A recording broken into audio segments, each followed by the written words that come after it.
अस्सलाम वालेकुम साथियों, मैं हूं आसिफ ख़ान। आप देख रहे हैं माइनॉरिटी न्यूज़। और जो इस वक्त हालात हैं, ख़ास तौर से अगर मैं दिल्ली की बात करूं तो दिल्ली में हालात बहुत ज़्यादा बिगड़े हुए हैं। अब राजनीति के चलते ये बिगड़े हैं या कोई बिगाड़ने की कोशिश कर रहा है, इन सब बातों में हम नहीं जाते। बातें बहुत सारी हैं, अगर बातें करी जाएं तो बहुत सारी बातें दूर तक जाएंगी, दिल्ली तक जाएंगी, दिल्ली में ही है। लेकिन जो हालात बिगड़ते जा रहे हैं वो हालात बहुत ख़तरनाक हैं। और तो और मैं अगर साफ बात कहूँ तो जो झोला छाप डॉक्टर हैं ना, उन लोगों की चांदी हो गई है आज के टाइम में। ऐसी मतलब मुझे बुराई नहीं है कि वो लोग क्या कर रहे हैं क्या नहीं कर रहे हैं, लेकिन पेंडेमिक बहुत तगड़ा कर रहे हैं वो लोग। मैंने ऐसा देखा है कि जिन झोला छाप डॉक्टरों की दुकान के ऊपर इक्का दुक्का मरीज़ नज़र आता था, उनकी दुकानों पर भी झुंड के झुंड बना के खड़े हुए हैं लोग। तो ये वजह क्या है? ये लोग जो पैनिक हो रहे हैं ना, ये सबसे बड़ी वजह। मैं बार बार आप लोगों से कह रहा हूँ, बार बार आप लोगों को बताने की कोशिश कर रहा हूँ कि आप लोग पैनिक ना हो, घबराएं नहीं। और ये जो घबराहट है ना, ये ज़्यादा नुकसान कर रही है। अगर आप घबरा रहे हैं तो बहुत ज़्यादा प्रॉब्लम हो जाएगी आपके लिए। प्लीज़ आप लोग घबराएं नहीं। और जहाँ भी आप अगर कंसल्ट कर रहे हैं तो आप देखेंगे कि बहुत सारे बड़े बड़े डॉक्टरों के प्रिस्क्रिप्शन, अगर किसी को कुछ ऐसा लग रहा है, क्योंकि पहली बात तो जो नज़ला ज़ुकाम खांसी भी है वो लोग भी ये समझ रहे हैं कि हमको कोरोना हो गया। तो पहले तो वो ये ना समझें। अगर दूसरे तीसरे दिन में आपको फ़र्क पड़ रहा है नॉर्मल दवाई लेने से, भाप लेने से, स्टीम लेने से, तो आप बिल्कुल मत घबराइए, नॉर्मल चीज़ें हैं। लेकिन अगर उससे ज़्यादा वो सारी चीज़ें बढ़ रही हैं, बुखार बहुत तेज़ी से आपका आगे बढ़ता चला जा रहा है, तो उसमें ज़रूर आप सलाह लीजिए। लेकिन ये गुजारिश है कि अच्छे डॉक्टर से सलाह लीजिए, क्योंकि ये जो झोला छाप डॉक्टर हैं, ये आपको क्या क्या दवाइयाँ दे रहे हैं आप खुद नहीं समझ पा रहे हैं। मैंने कोई दवाई ली थी तो शायद मैंने जो हमारे सीनियर लोग थे उनसे मैंने कंसल्ट कराया, जबकि मुझे पैनिक था और ज़्यादा कोई प्रॉब्लम नहीं थी। तो उन्होंने ये बताया कि आपकी बॉडी के हिसाब से ये बहुत हाई डोज है कि आपको ये दवाई लेनी नहीं चाहिए। और अल्लाह के हुक्म से ऐसा हुआ था कि जब मैंने वो दवाइयाँ ली थी तो मुझे लग रहा था कि ये दवाई तो मुझे लेनी नहीं चाहिए।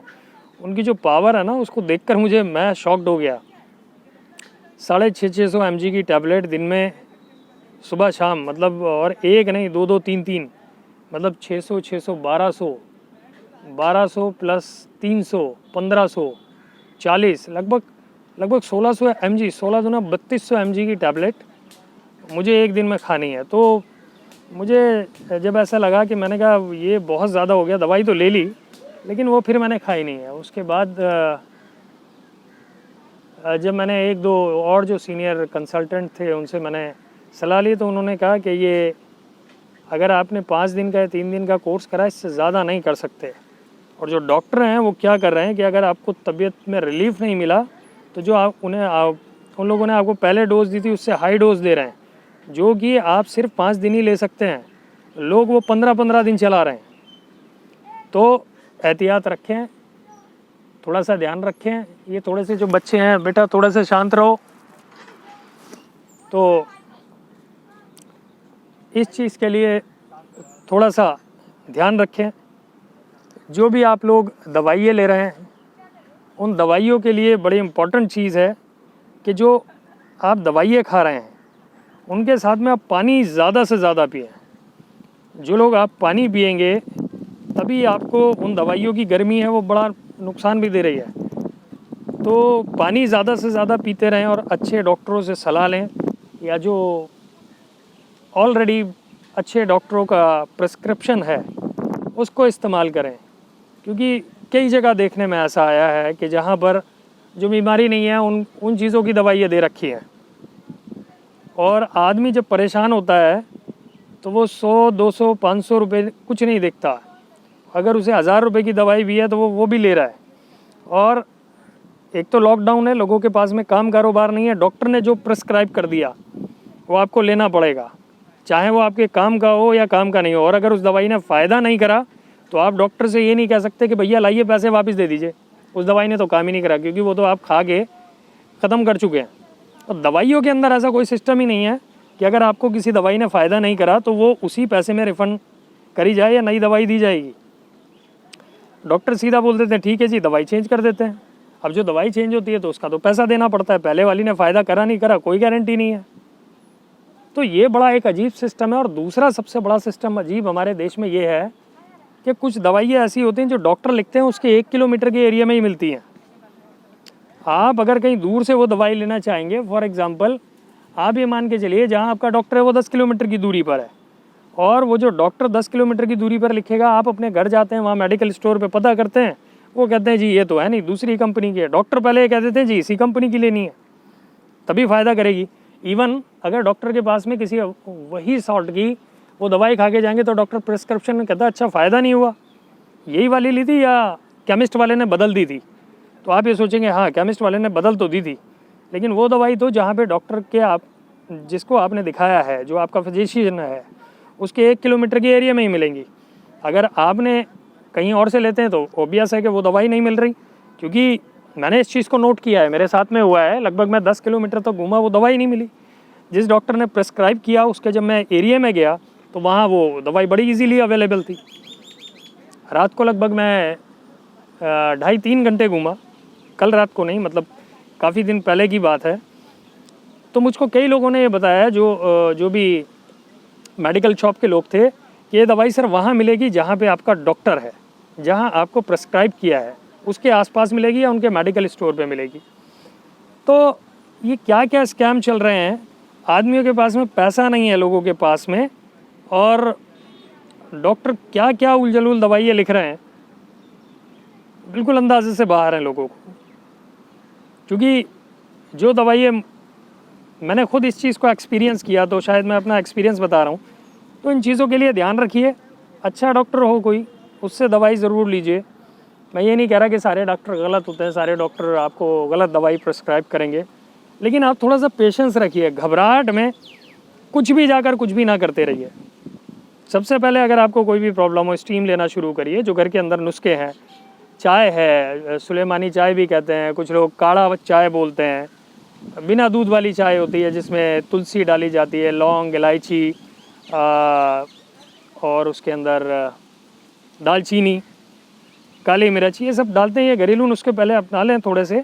अगर एक का दिन में फ़ायदा होता है तो अदरवाइज़ उसके बाद डॉक्टर के पास जाएँ। आजकल तो क्या हो रहा है कि लोगों को सिर्फ छींक आती है, वो डॉक्टर की लाइन के अंदर क्यू में खड़े हैं, और उनको यही नहीं पता कि जो लोग क्यू में अगर खड़े हुए हैं और इतने नज़दीक सोशल डिस्टेंसिंग नहीं है, आप बिल्कुल ठीक हैं, आपको एक नॉर्मल फ्लू है, पता लगा कि आप उस भीड़ में जाके खड़े हो गए हैं जहाँ पे कोई ना कोई कोरोना से इन्फेक्टेड होगा, आप हाई रिस्क में जा रहे हैं। और लोग ऐसे हैं, डॉक्टर ऐसे हैं, मैंने बहुत सारे जगह देखा है। मैं नहीं चाहता किसी कॉलोनी का, किसी इलाके का नाम मैं यहाँ पर लूँ या मैं किसी डॉक्टर के बारे में बताऊँ, तो सोशल डिस्टेंसिंग क्या होती है कुछ पता ही नहीं है, एक से एक चिपक के खड़े हुए हैं। बस क्या है जी, गले में दिक्कत है, खांसी है, नज़ला है, ज़ुकाम है, भीड़ लगी हुई है बुरी तरह। तो आप लोग एहतियात बरतें, और किसी के भी गले में कंजेशन हो तो ये नीम है, किसी ने बताया हकीम साहब ने, और ये बहुत देखने में कई लोगों ने कहा है कि हमें फ़ायदा हुआ है।